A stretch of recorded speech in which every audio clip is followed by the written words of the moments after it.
하나님께서 애굽에서 노예로 종살이하던 이스라엘 백성을 긍휼히 여기시고 하나님이 그들을 출애굽시켜 주십니다. 그들을 건져내 주셨어요. 그들을 구원해 주셨어요. 그리고 그들을 시내산으로 인도하시고 난 다음에 그들을 향한 하나님의 꿈을 말씀해 주십니다. 우리를 예수 그리스도의 보혈로 구원해 주신 그러한 하나님의 꿈을 말씀해 주시는 거예요. 그것이 출애굽기 19장의 5절과 6절의 말씀이에요. 내가 너희를 이 세상의 보물로, 그리고 영적 제사장으로, 그리고 거룩한 백성으로 살게 하겠다. 그 하나님의 꿈을 말씀해 주세요. 우리를 이 세상에서 보물로서, 영적 제사장으로서, 하나님과 이 세상을 잇는 영적 제사장으로서, 그리고 거룩한 백성으로서 이 세상을 살리고 이 세상을 구원하는 그러한 하나님의 사람으로 살게 하겠다. 그래서 주신 것이 바로 십계명이에요. 우리가 거룩한 그러한 영적 제사장으로 보물로 살아가기 위해 주신 것이 바로 십계명이에요. 그래서 하나님은 이제 모세를 시내산 정상으로 이제 부르십니다. 그곳에서 하나님은 그 십계명이 담긴 증거판과 그리고 성막을 어떻게 지을 것인가를 상세히 알려주기 위해 모세를 시내산 정상으로 부르세요. 그래서 모세는 시내산 정상으로 올라갑니다. 그러면서 백성들에게 당부를 합니다. 너희는 여기서 기다리라. 너희는 여기서 기다리라. 언제 내려올지는 약속을 못합니다. 자기도 모르니까. 그리고 그동안 필요한 사항이 있으면 아론과 훌을 찾아가라고 아론과 훌에게 리더십이 위임됐음을 알려줍니다. 여러분, 모세는 얼마 동안 시내산에 있었습니까? 얼마 동안 있었죠? 40일 동안이에요. 하나님은 40일 밤낮에 걸쳐서 모세에게 성막을 어떻게 지을 것인가를 자세하게 설명을 합니다. 그것은 바로 이스라엘과 함께 하시겠다는 하나님의 열심이에요. 그런데 이스라엘은 기다리지를 못해요. 그래서 어떻게 합니까? 금송아지 우상을 만들어요. 그리고 그 우상을 숭배합니다. 하나님께 죄를 지어요. 그것도 뭐 여러 사람이 죄를 지은 것이 아니라 공동체적으로 죄를 지어요. 이 사건을 통해서 이 시대에 하나님께서 우리 교회 공동체에게 무엇을 말씀하시는가 우리가 함께 돌아보기를 원해요. 자, 그들이 어떤 죄를 지었습니까? 첫째, 자기들의 요구를 들어줄 리더를 원한다는 거예요. 자기들의 요구를 들어줄 리더를 원하는 것이에요. 자, 1절 말씀을 우리 같이 다시 한번 읽어보도록 하겠습니다. 자, 출애굽기 32장 우리 1절 말씀 함께 읽습니다. 시작. 백성이 모세가 산에서 내려옴이 더딤을 보고 모여 백성이 아론에게 이르러 말하되 일어나라, 우리를 위하여 우리를 인도할 신을 만들라. 이 모세 곧 우리를 애굽 땅에서 인도해낸 사람은 어찌 되었는지 알지 모른다. 아론에게 가서 우리는 이 모세를 신뢰할 수 없다는 거예요. 이 말은 우리가 원하는 시간에 맞추지 못하는 하나님을 우리는 신뢰할 수 없다는 거예요. 그래서 우리가 원하는 우리를 위한 신을 만들어 달라는 거예요. 여러분, 아론이 누굽니까? 아론은 모세의 리더십을 위임받은 사람이에요. 모세의 자리에서 모세가 하던 일을 해야죠. 하나님의 뜻을 물어야죠. 그런데 아론이 어떻게 합니까? 백성들이 원하는 대로 해줘요. 여러분, 교회는 민주적이어야 돼요. 교회는 민주적이어야 돼요. 다수의 의견을 듣고 다수의 의견을 존중하고, 그리고 무엇입니까? 그러므로 하나됨을 힘써야죠. 여러분, 그러나 교회는 민주적이기보다는 영적이어야 되는 거예요. 하나님의 뜻이 무엇인지를 추구해야죠. 여러분, 교회는 세상과는 달라요. 다수의 의견보다 하나님의 뜻이 무엇인가가 더 중요하죠. 하나님의 음성을 듣는 것이 먼저 아닙니까? 하나님의 계시를 받고 하나님의 말씀 중심으로.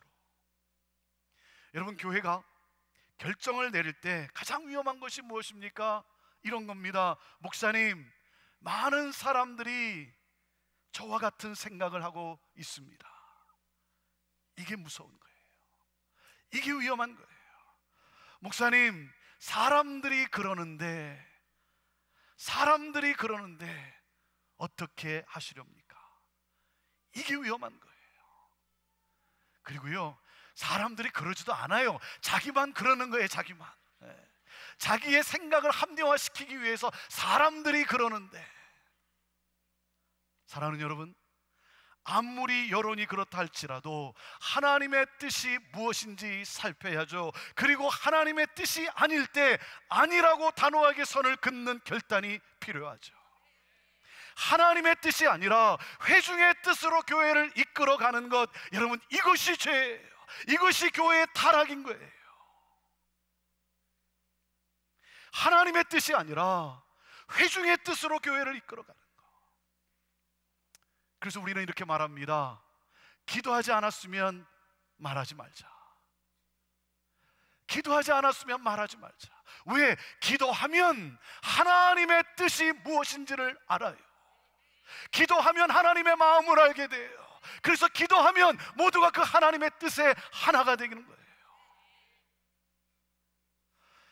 기도하지 않았으면 말하지 말자. 그러니까 저희는 회의를 해도 30분 이상을 넘기질 못해요. 오랜만에 당회를 해도 30분 이상을 넘기질 못해요. 제가 예의상 그래도 오랜만에 당회를 소집을 했는데, 공동회의를 소집했는데 예의상 그래도 1시간 정도는 해야 되지 않겠는가? 그래도 30분을 넘기질 못해요. 왜냐하면 안건을 놓고 제가 질문을 합니다. 우리 기도하신 장로님 말씀하시죠. 그러면 장로님들이 가만히 계세요. 그러면 제가 말합니다. 그러면 기도한 제가 말하겠습니다. 그리고 제가 말해요. 그럼 우리 장로님들이 목사님 그렇게 하시죠, 그렇게 하시죠. 여러분, 우리 장로님들이 기도 안 하셨을까요? 아니에요, 기도하셨어요. 기도하시면서, 그러면서 리더를 신뢰하고, 그리고 하나가 되어서 하나님의 뜻을 향해서 나아가는 것이죠. 여러분, 그렇게 하시죠, 그렇게 하시죠. 그래서 내가 말만 하면 예스 한다고 해서 여러분 그때부터 목사가 목에 힘을 주기 시작합니까? 내가 말하는 대로 다 되는구나, 다 예스 하는구나, 여러분 그렇다고 해서 여러분 목에 힘을 주겠냐 이거예요. 아니에요. 더 두려워지기 시작하는 거예요. 왜? 나를 그렇게 신뢰하는데, 나를 그렇게 신뢰하는데 내가 인간의 야망을 말해서는 안 되는 것 아닙니까? 하나님의 비전을 말해야 되는 것 아니겠습니까? 그래서 새벽에 무릎을 더 꿇고 하나님 앞에 나아가는 거예요. 여러분, 왜 교회가 어지러워집니까? 그것은 인간의 야망을 말하면서 그것이 하나님의 비전이라고 포장해서 말하니까 문제가 생기는 것 아니겠습니까? 사랑하는 여러분, 하나님의 뜻을 묻고 하나님의 계시를 받아야죠. 하나님의 말씀을 받아야죠. 영적 지도자의 책임이 무엇입니까? 여러분, 백성의 뜻과 하나님의 뜻 가운데 누구의 뜻을 따라야 하는 것입니까? 제가 여러분에게 한번 물어보겠습니다. 백성의 뜻과 하나님의 뜻 가운데 여러분, 영적 지도자는 누구의 뜻을 따라야 합니까? 누구의 뜻을 따라야 합니까? 여러분, 이게 바뀌면 안 되는 거예요. 그러면 다 공멸하고 마는 거예요. 사랑하는 여러분, 목회자가 사람을 두려워하는 목회를 해야 되겠습니까? 하나님을 두려워하는 목회를 해야 되겠습니까? 사람을 의식하는 목회를 해야 되겠습니까? 하나님을 의식하는 목회를 해야 되겠습니까? 아론은 여론이 강하니까 타협을 합니다. 백성들이 원하는 것을 하기로 결정을 해요. 영적 지도자로서 무엇이 옳은지 옳지 않은지 분별하는 것보다 사람들이 좋아하는 것을 따라요. 이것이 지도자의 죄예요. 사랑하는 여러분, 내가 원하는 것을 들어줄 리더를 요구하면 안 되는 거예요. 하나님의 뜻을 따르고 예수 그리스도를 닮아가는 리더가 아니라 대중이 원하는 것을 만족시키는 리더를 원하면 안 되는 거예요. 이들의 죄는 자기들의 요구를 들어줄 리더를 원한다는 사실이에요. 이것이 우상숭배예요. 이것이 교회 공동체의 타락이에요. 둘째, 이들의 죄는 무엇이었습니까? 행함이 없는 구원을 원하고 있다는 거예요. 행함이 없는 구원만을 원한다는 사실이에요. 자, 4절 말씀을 펼쳐보세요. 자, 4절 말씀, 32장 4절 말씀 함께 읽습니다. 시작.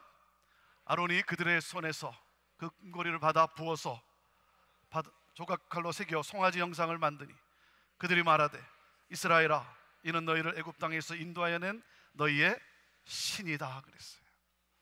여러분, 하나님이 누구십니까? 하나님은 구약의 말씀을 보면 당신을 소개할 때 하나님은 이런 표현을 합니다. 나는 너희를 애굽에서 구원해낸 하나님이야. 나는 너희를 애굽에서 구원해낸 전능한 신 여호와야. 그런데 말이죠, 여기서 그들은 애굽에서 섬겼던 우상 금송아지를 만들고 똑같은 말을 하고 있어요. 이 금송아지가 너희를 애굽 땅에서 인도하여 낸 너희의 신이다라는 거예요. 여러분, 하나님께서는 그들을 다시는 애굽의 우상을 숭배하며 살지 않도록 구원해 내셨어요. 그런데 하나님을 애굽에서 숭배했던 우상 금송아지로 만들어요. 그리고 나서 어떻게 합니까? 이렇게 말해요. 이 하나님이 우리를 구원하셨다고 하면서 애굽에서 하던 방식대로 똑같이 해요. 무슨 말이냐면, 구원받았다고 하면서 구원 이전의 삶을 그대로 살아가요. 구원받기 이전에 지은 죄를 지으며 그대로 살아가요. 사랑하는 여러분, 그것은 하나님의 구원이 아니에요. 그것은 성경적 구원이 아니에요. 여러분, 분명한 사실은 무엇입니까? 구원은 하나님의 전적인 은혜예요. 우리의 행위가 아니죠. 구원은 오직 하나님의 은혜로 말미암아 예수 그리스도를 믿음으로 구원함을 받는 거예요. 구원은 하나님의 선물이에요. 그런데 여러분, 그 하나님의 선물을 받으면, 그 구원의 선물을 받으면 어떻게 됩니까? 새롭게 됩니다. 새롭게 돼요. 그런즉 누구든지 그리스도 안에 있으면 뭐라고요? 새로운 피조물이라, 이전 것은 지나갔으니 보라, 새 것이 되었도다. 사랑하는 여러분, 하나님의 구원의 선물을 받으면 우리 안에 하나님의 형상이 회복이 됩니다. 하나님의 거룩함이 내 안에서 다시 살아나게 되는 거예요. 더 이상 죄를 사랑할 수 없죠. 더 이상 쾌락을 쫓을 수가 없죠. 죄를 싫어하게 돼요. 여러분, 왜 죄를 짓습니까? 어쩔 수 없어서 죄를 짓나요? 상황과 환경이 그렇기 때문에 아니죠. 좋으니까 짓는 거죠. 좋으니까. 결국 우상을 만드는 이유가 무엇입니까? 하나님이 싫은 거예요. 이전에 짓던 죄가 좋은 거예요. 그래서 눈에 보이는 신을 만들어서 자기의 마음대로 조종하고자 하는 거예요. 신을 컨트롤하고자 하는 거예요. 하나님이 원하시는 대로 순종하며 살아가는 것이 아니라 하나님이 내가 원하는 대로 움직여야 된다는 거예요. 자기 마음대로 살겠다는 것입니다. 여러분, 이것이 죄예요. 이것이 교회의 타락이에요. 사랑하는 여러분, 하나님의 은혜로 말미암아 예수 그리스도를 믿음으로 구원을 받으셨습니까? 여러분, 구원을 받으셨습니까? 사랑하는 여러분, 구원을 받았다고 하지만 아직도 이전에 더러운 그 습관을 즐기고 있다고 한다면, 아직도 내 마음대로 살아가고 있다고 한다면, 내 안에 죄와의 씨름이 없다고 한다면, 사랑하는 여러분, 그것은 가짜예요. 그것은 우상숭배입니다. 하나님을 금송아지로 만드는 거예요. 하나님은 저와 여러분을 죄로부터 구원하셨어요. 그 죄로부터 자유케 하셨어요. 그래서 뭡니까? 더 이상 죄를 좋아할 수가 없는 거예요. 여러분, 때로 우리가 연약해서 죄를 지을 수 있어요. 우리가 연약하기 때문에 죄에 빠질 때가 있어요. 여러분, 그렇지만 뭡니까? 그런 내가 싫은 거예요. 그런 내가 답답한 거예요. 아무렇지도 않은 것이 아니라, 이전에 즐기던 것을 그대로 즐기는 것이 아니라, 그런 내가 안타까운 거예요. 이 죄가 역겨워지는 거예요. 사랑하는 여러분, 구원을 받았다면 이전과 똑같이 살 수 없는 거예요. 왜? 하나님은 우리를 이전과 똑같이 살도록 구원하지 않으셨어요. 구원이 임하면 달라집니다. 구원이 임하면 마음이 변하고 말과 행동이 변화되는 거예요. 그래서 참된 구원은 행함으로 나타나게 되어 있어요. 행함으로 구원의 능력이 나타나는 거예요. 사랑하는 여러분, 그래서 이렇게 찬양을 합니다. 나 이제 주님의 새 생명 얻은 몸, 옛것은 지나고 새 사람이로다. 이전에 좋던 것 이제는 값없다. 내가 이전에 추구하던 것, 예수 그리스도를 만나니, 하나님의 구원의 선물을 받으니, 여러분, 이제는 더 이상 그것에 가치를 두지 않는 거예요. 하늘의 은혜와 평화를 맛보니 찬송과 기도로 주 함께 살리라. 사랑하는 여러분, 교회가 행함이 없는 구원만을 말하고 있으니까 구원의 역사가 일어나지 않는 거예요. 이들의 죄는 행함이 없는 구원만을 원하고 있다는 사실이에요. 이것이 우상숭배예요. 이것이 공동체의 타락이에요. 그리고 셋째, 이들의 죄는 무엇입니까? 자기들을 위한 예배를 만드는 거예요. 자기들을 위한 예배를 만들어요. 6절 말씀을 보세요. 자, 출애굽기 32장 6절 말씀 읽습니다. 시작. 이튿날에 그들이 일찍이 일어나 번제를 드리며 화목제를 드리고 앉아서 먹고 마시며 일어나서 뛰놀더라 그랬어요. 여러분, 이들이 누구에게 예배를 드리고 있습니까? 이들도 와서 찬양을 합니다. 기도를 드립니다. 말씀을 듣습니다. 헌금도 합니다. 그리고 앉아서 먹고 마십니다. 함께 교제했다는 사실이에요. 예배의 형식과 내용은 거의 똑같아요. 그런데 누구를 위한 예배인가 하는 거예요. 여러분, 6절 마지막에 뭐라고 기록되어 있습니까? 6절 마지막에 뭐라 그랬어요? 일어나서 뛰놀더라 그랬어요. 일어나서 뛰놀더라. 그들이 기뻐서 춤추며 하나님을 예배했다는 말이 아니에요. 이것은 애굽에서 우상 숭배하던 행위입니다. 여러분, 왜 애굽에서 숭배하던 우상 금송아지를 만들었을까요? 애굽에서 소는 풍요의 신이에요. 풍요는 어떻게 이루어지는가? 열매를 맺음으로. 열매를 맺으려면 음양이 만나듯 암수가 결합을 해야 되는 거예요.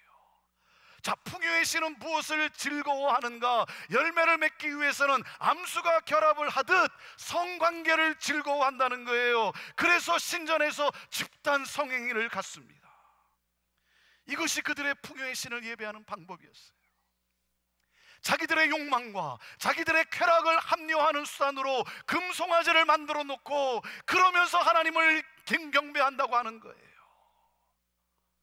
자신들의 욕망과 자신들의 쾌락을 채우는 예배였어요. 하나님이 원하시는 예배에는 상관이 없어요. 관심이 없어요. 내가 어떻게 느끼느냐, 내가 좋아야 되는 거예요. 내가 좋아야 되는 거예요. 그래서 뭐라 그럽니까? 내가 좋으면 예배가 좋았다 그래요.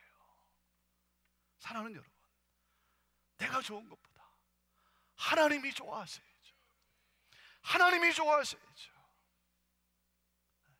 자기들이 원하는 것을 하면서 자기들의 욕망과 자기들의 쾌락을 채우는 것, 그것을 하면서, 그래서 애굽에서 했던 그 금송아지의 우상을 숭배하는 일, 집단 성행위를 하면서 실은 그 성행위를 좋아하니까 그러면서 하나님을 경배한다는 거예요.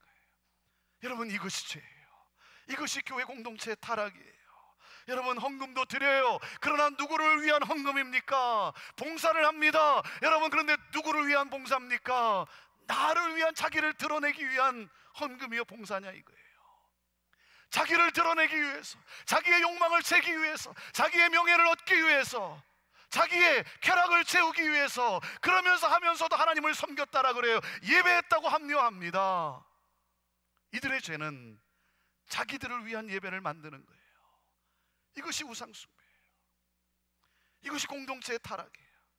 이들은 철저하게 자신들에게 유익한 신을 원하는 거예요. 하나님의 뜻에는 관심이 없어요. 하나님이 원하시는 것은 무엇인가? 그 뜻에는 관심이 없고, 무엇입니까? 하나님의 능력이 내게 임함으로 말미암아 내가 소원하는 것이 성취되어야 한다는 거예요. 이것이 죄인 거예요. 결국 멸망입니다. 그래서 하나님이 어떻게 하십니까? 10절 말씀을 보세요. 하나님이 어떻게 하시는가? 하나님이 뭐라고 말씀하시는가? 10절 말씀 시작. 그런즉 나대로 하게 하라. 내가 그들에게 진노하여 그들을 진멸하고 너로 큰 나라가 되게 하리라 그랬어요.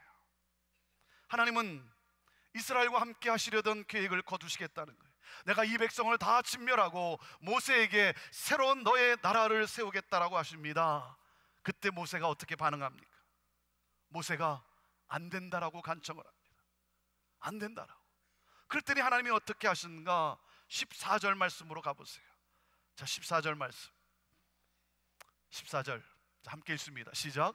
여호와께서 뜻을 돌이키사 말씀하신 화를 그 백성에게 내리지 아니하시니라. 하나님이 뜻을 돌이키셨다는 거예요. 근데 여러분, 생각해 보십시오. 하나님은 이스라엘을 심판하기로 작정하셨는데 모세가 안 된다고 기도하니 하나님이 마음을 바꾸셨다. 여러분, 그런 겁니까? 하나님은 이랬다 저랬다 하시는 분입니까? 하나님도 인간의 마음과 같이 조속으로 변하시는 분인가 하는 거예요.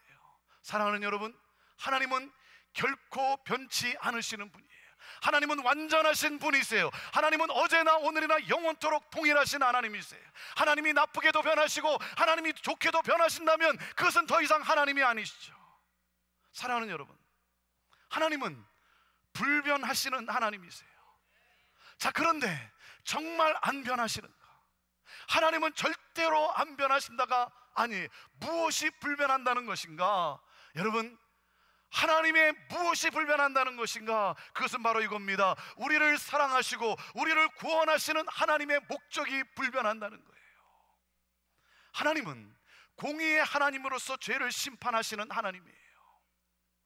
그래서 사도신경에서 우리는 어떤 고백을 합니까? 저리로서 산자와 죽은 자를 심판하러 오시니라. 심판주 하나님이세요. 하나님은 심판의 하나님이심을 관가해서는 안 돼요. 여러분, 그러나 심판이 하나님의 목적이 아니에요. 그래서 사도신경에서 뭐라고 고백합니까? 죄를 사하여 주시는 것과 몸이 다시 사는 것과 영원히 사는 것을 믿사옵나이다. 구원이 하나님의 목적이에요. 이스라엘을 애굽의 노예에서 구원하신 것이 하나님의 목적이에요. 하나님의 무엇이 불변하는가? 우리를 사랑하시고 우리를 구원하시는 원칙이 불변한다는 거예요. 우리를 사랑하시는 언약이 불변한다는 거예요. 그리고 무엇입니까? 우리를 사랑하시는 이 원칙을 위해서는, 우리를 구원하시는 이 목적을 위해서는 그 어떤 것도 변할 수 있고 그 어떤 것도 바꿀 수 있고 그 어떤 것도 하실 수 있다는 거예요. 하나님의 무엇이 불변한다고요? 우리를 사랑하시고 우리를 구원하시는 이 목적에 대해서는 불변하시는 하나님이세요. 하지만 우리를 사랑하시고 우리를 구원하시는 이를 위해서는 하나님은 변하실 수 있다라고 하는 사실이에요. 그래서 어떻게 하셨습니까? 하나님이 어떻게 하셨습니까? 여러분, 우리가 누굽니까? 우리는 죄인이에요. 우리는 죄인이에요. 죄의 삭선 사망이에요. 하나님은 죄인인 우리를 심판하셔야 돼요. 여러분, 그런데 하나님께서 어떻게 하셨습니까? 독생자 예수 그리스도를 우리에게 보내셨어요. 예수 그리스도를 여러분 나에게 보내셨다는 거예요. 그리고 우리에게 임한 하나님의 진노를 십자가에서 독생자 예수 그리스도에게 다 쏟아 부으셨어요. 예수 그리스도께서 내 대신 십자가에서 하나님의 모든 진노를 다 받으심으로 말미암아 우리의 죄를 사해 주신 게 된 거예요. 하나님의 은혜와 긍휼과 자비하심이 우리에게 임했어요. 이 하나님의 은혜와 이 하나님의 사랑을 믿음으로 말미암아 우리는 하나님의 자녀 되게 하신 것입니다. 하나님이 세상을 이처럼 사랑하사, 하나님이 세상을 이처럼, 하나님이 우리를 이처럼 사랑하사. 어떻게 사랑하신다고요? 우리를 구원하시고 우리를 사랑하시는 이것을 위해서는 하나님은 모든 것을 바꾸실 수 있다는 거예요. 독생자를 보내서 누구든지 독생자를 믿는 자에게 멸망하지 않고 영생을 얻게 하려 하심이니라. 할렐루야. 여러분, 이 하나님의 사랑을 아십니까? 여러분, 이 하나님의 사랑을 아십니까? 우리를 사랑하시고 우리를 구원하시는 하나님의 능력과 하나님의 목적은, 하나님의 언약은 결코 변치 않습니다. 그리고 우리를 사랑하시는 원칙을 위해서는 변하세요. 그 열쇠가 바로 10절에 있어요. 10절에 하나님이 뭐라고 말씀했습니까? 10절에 하나님이 이렇게 말씀하세요. 내가 하는 대로 두라는 거예요. 나대로 하게 하라. 이렇게 말씀하세요. 나대로 하게 하라. 여러분, 아니 하나님이 하나님이신데 왜 모세에게 이렇게 말씀하십니까? 하나님께서 심판을 하실 것이라면 그냥 심판하시면 됐지 왜 모세에게, 백성에게 내려가라고 하십니까? 내가 하는 대로 두라 이거예요. Leave me alone. 여러분, 나로 나되게 하라. 내가 하는 대로 두라의 이 심판의 준엄한 말씀 속에는 심오한 이중성이 숨겨져 있어요. 이 말씀은 나 말리지 마라고 생각할 수 있지만 사실은요, 나를 말려다오, 나 좀 말려다라고 모세에게 요청하고 있는 거예요. 백성들을 사랑하시는 하나님의 안타까운 마음이에요. 하나님의 애끓는 마음을 토로하고 있는 거예요. 이스라엘이 목이 곧은 백성이므로 하나님이 진멸하셔야 하지만 그럼에도 살리시기를 원하시는 하나님, 그러니 누가 나서서 나를 좀 막아다오. 모세에게 개입할 수 있는 문을 열어놓으시고 이제 이 심판을 막을 자는 너밖에 없다라고 말씀하십니다. 용서해 주고 싶은데 용서해 달라고 구하는 사람이 있어야 용서를 하죠. 모세야, 너가 좀 구해라. 모세야, 너가 좀 간구해라.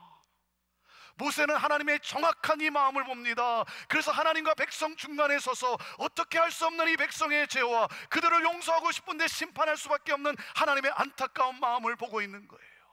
오늘도 하나님의 마음은 이 세상을 보면 심판해야 돼요. 하나님은 이 세상을 심판해야 돼요.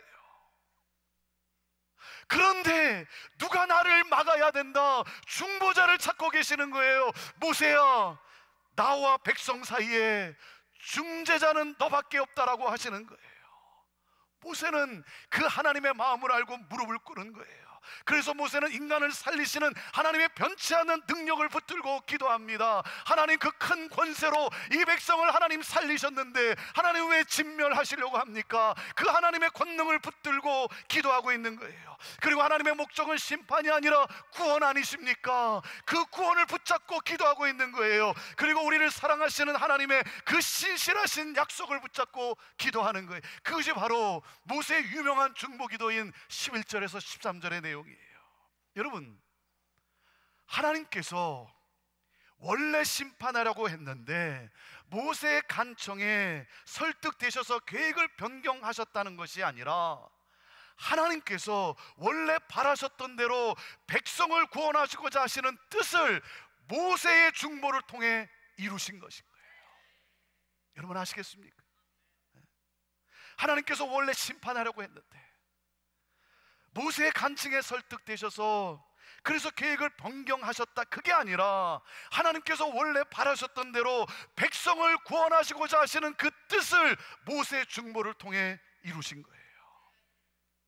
모세는 하나님과 백성들 사이에 서서 도저히 메꾸지 못할 이 틈이 생겼을 때 그 갈라진 틈에 서서 양자를 이은 중보자예요. 중보자는 누굽니까? 우리를 향한 하나님의 마음과 동시에 우리의 죄악을 보고 안타까워하는 사람이에요. 그 사람이 중보 기도자로 부르심을 받은 사람이에요. 이 세상에서 가장 필요한 사람이에요. 하나님은 이 세상을 심판하셔야 돼요. 하나님은 이 땅을 심판하셔야 돼요. 그렇지 않습니까? 그런데 그 하나님은 당신의 심판을 막을 사람을 찾고 있어요. 모세야, 너가 중보자가 되어라. 여러분, 모세를 부르신 하나님은 오늘 저와 여러분을 부르고 계신 거예요. 하나님과 세상을 잇는 사람, 하나님이 뜻을 이루어 가시는데 사용될 중보자. 여러분, 하나님은 구원을 이루시는 분이에요. 구원이 하나님의 목적이에요. 그래서 하나님은 그 구원을 이루어 가실 거예요. 하나님이 그 구원을 이루어 가시는데 사용될 중보자, 그 중보자를 찾고 계시는 거예요. 믿지 않는 가족을 위해 기도할 중보자, 믿지 않는 친구들을 위해서 기도하는 중보자, 이 죄악의 고통 속에 있는 이 커뮤니티를 위해서, 이 나라와 민족을 위해서 기도할 중보자, 복음이 들어가야 될 그 나라와 민족을 위해서 기도하는 중보자. 하나님은 오늘도 이 모세와 같은 중보자를 찾고 있는 거예요. 왜? 이것이야말로 가장 영광스러운 삶이기 까닭이에요.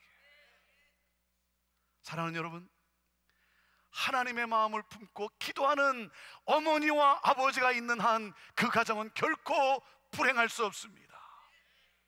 자식을 위해 눈물로 기도하는 어머니와 아버지가 있는 한 그 자식은 결코 망하지 않습니다. 사회와 나라와 민족의 이 죄악을 끌어안고 기도하는 사람이 있는 한, 사랑하는 여러분, 이 나라와 민족은 결코 망하지 않을 것입니다. 하나님의 마음을 품고 이 세상의 고통을 나의 고통으로 끌어안고 기도하는 그 한 사람이 중요한 거예요. 하나님은 오늘 그 사람을 찾고 있는 거예요. 그 사람을 부르고 있는 거예요. 하나님은 우리가 이 땅에서 그렇게 살아가기를 원하시는 거예요.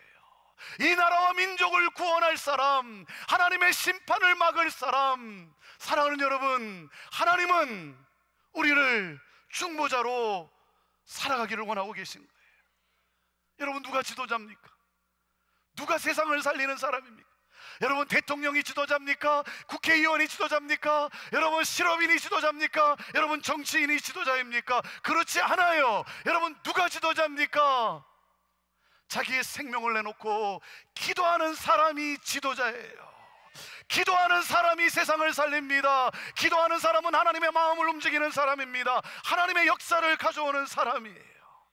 사랑하는 여러분, 나 같은 사람이 기도한다고 무슨 이 나라 민족이 살아나겠는가? 내가 너무나 연약해 보이기 때문에 우리는 그렇게 생각할 수 있어요. 그러나 여러분, 기억하십시오. 역사의 키는 백악관이 쥐고 있는 게 아니에요. 역사의 키는 청와대가 쥐고 있는 것이 아닙니다. 역사의 키는 중보자의 손에 달려있는 거예요. 기도하는 사람에게 달려있는 것입니다. 하나님은 오늘 모세와 같이 기도하는 하나님과 이 세상 사이에 서서 하나님의 이 안타까운 마음을 가지고 이 세상의 죄악의 고통을 품고 기도하는, 그래서 하나님과 이 세상을 잇는, 그래서 하나님의 심판을 받고 하나님께서 구원을 이루시도록, 하나님이 역사하시도록 쓰임받는 그러한 중보자를 하나님은 오늘도 세우기를 원하시는 거예요. 사랑하는 여러분, 2015년 기도의 부흥이 시작되었어요. 오늘 여러분이 이곳에 있어요. 여러분이 이곳에 있다는 것은 무엇입니까? 오늘 그 하나님의 마음을 끌어안고, 하나님의 애끓는 마음을 안고, 하나님은 심판하시는 하나님이시지만 그러나 심판이 하나님의 목적이 아니라 하나님은 구원하시는 하나님, 구원이 하나님의 목적이에요. 그래서 하나님은 오늘 애끓는 마음을 가지고 우리를 부르신 거예요. 모세와 같이 중보자로 살아다오, 중보자로 살아다오. 요한 웨슬레가 이런 기도를 합니다. 하나님을 두려워하고 죄를 미워하는 사람 100명을 나에게 주십시오. 그러면 이 세상을 하나님께 드리겠습니다. 사랑하는 여러분, 모세와 같이 자기의 생명을 내놓고 나라와 민족을 위해서, 열방을 위해서 기도하는 100사람이 있다면 저는 확신합니다. 이 세상은 뒤집어질 거예요. 이 세상은 뒤집어질 거예요. 모든 더러움과 죄악과 모든 사탄의 계계는 무너지고, 그리고 하나님의 구원의 역사가 일어나게 될 것입니다. 물이 바다를 덮음같이 온 세상이 여호와를 인정하는 그날이 곧 오게 될 것입니다. 그러므로 모든 백성과 언어와 방언이, 그 누구도 셀 수 없는 수많은 무리들이, 그 누구도 카운트할 수 없는 수많은 무리들이 하나님 앞에 나와 큰 소리로 외쳐 구원은 오직 보좌에 앉으신 하나님과 어린 양께 있습니다라고 하나님을 경배하게 되는 것. 사랑하는 여러분, 오늘부터 시작된 이 기도의 불길, 사랑하는 여러분, 마음의 무릎을 꿇고 모든 열방이 주께 돌아와 하나님을 경배하게 하는 그날을 바라보면서 우리 함께 중보자로 이 땅을 살아가고, 그러므로 하나님이 구원을 이루시는데 쓰임받는 가장 영광스러운 삶을 살아가는 여러분 모두가 되기를 주님의 이름으로 축원합니다. 할렐루야, 할렐루야. 우리 시간 함께 기도할 때, 우리 먼저 한번 기도할 때, 하나님, 나를 부르신 하나님, 나 중보자로 살겠습니다. 하나님의 끓는 마음을 내 가슴에 품고 이 땅의 고통을 내가 끌어안고, 하나님, 나 중보자로 살겠습니다. 누가 나 좀 막어다오라고 하는 이 하나님의 안타까운 마음속에, 주여, 하나님 나의 기도를 들으시고, 하나님 이 나라 이 땅을 불쌍히 여기시고, 하나님 우리 교회들을 살려주시고, 하나님 나라와 민족이 회복되게 하여 주옵소서. 가정이 하나님 회복되게 하시고, 교회의 부흥의 불길이 하나님 세상을 향해 하나님 아버지 번져가게 하여 주시고, 모든 열방이 주께 돌아와 주를 예배하는 그날이 곧 오게 하여 주옵소서. 하나님 나를 사용하여 주시옵소서. 내가 원하는 것을 들어줄 요구를 원하는 지도자를 구했던 것을 하나님 이 죄악을 용서해 주시고, 행함이 없는 구원만을 원하는 이 죄악을 하나님 용서하여 주시고, 내가 원하는 예배를 만들어가는 것, 하나님이 기뻐하시는 예배가 아니라 내가 좋아하는 예배를 만들어가는 이 죄악을 용서하시고, 하나님 이 땅, 하나님 우리 교회 공동체에 하나님 새로운 부흥을 허락하여 주옵소서. 하나님, 내가 중보자로 오늘 하나님 부르짖어 기도하겠습니다. 주여 나를 사용하여 주옵소서.